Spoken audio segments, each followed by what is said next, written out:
Jamani, leo nataka tuongelee kidogo msiba wa Mr. Gave. For sure huyu kijana kaniuma sana because ukiangalia umri wake, alafu na jaribu kuvuta picha kwa wazazi wake, watakuwa kwenye hali gani?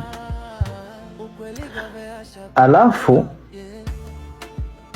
najiuliza tu, haya mambo ya uchawi nini, mtu unamfanyia kijana, mtoto wa mwenzio, unamfanyia mambo kama haya, unamuondoa duniani ili wewe ufaidike nini?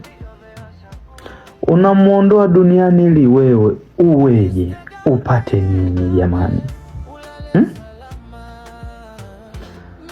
Normali watu tuseme labda ni sumu. Je, aliyempa sumu alikuwa anataka nini? Lengo lake nini? Afaidike nini? Amefaidika nini? Okay, amezikwa, umefaidika nini? Honestly. Anyway, ushauri wangu ni kwamba jamani, tupendane tukiwa hai. Tupeane support tukiwa hai. Angalia maelfu ya watu waliojitokeza kwenye mazishi yake. Yale maelfu ya watu yale angekuwa na msupport kipindi yupo hai kwenye event zake, concert zake, wakawa najia kama vile walivyojaa leo, angekuwa na maendeleo.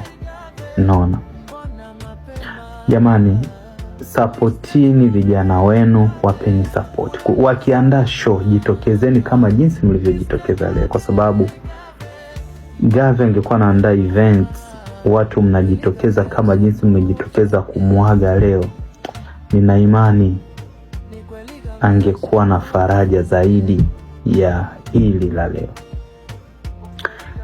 Pia vyombo vya habari, toweni support kwa wasanii wakiwa hai.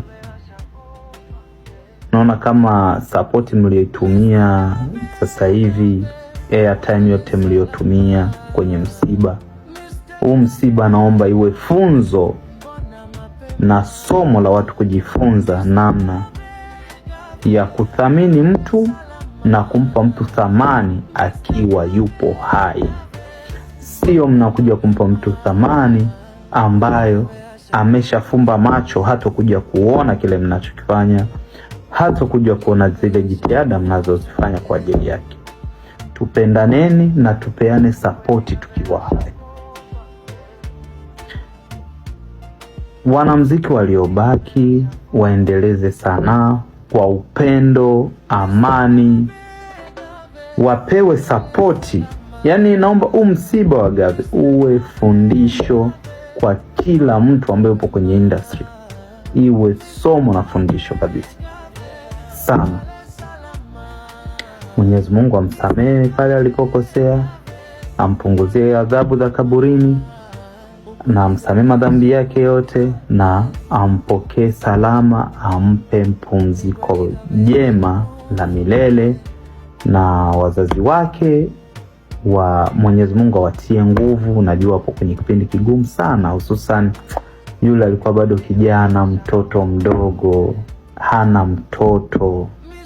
Ni kitu kinauma sana. No. But ndo hivyo, ya Mungu mengi, tuzidi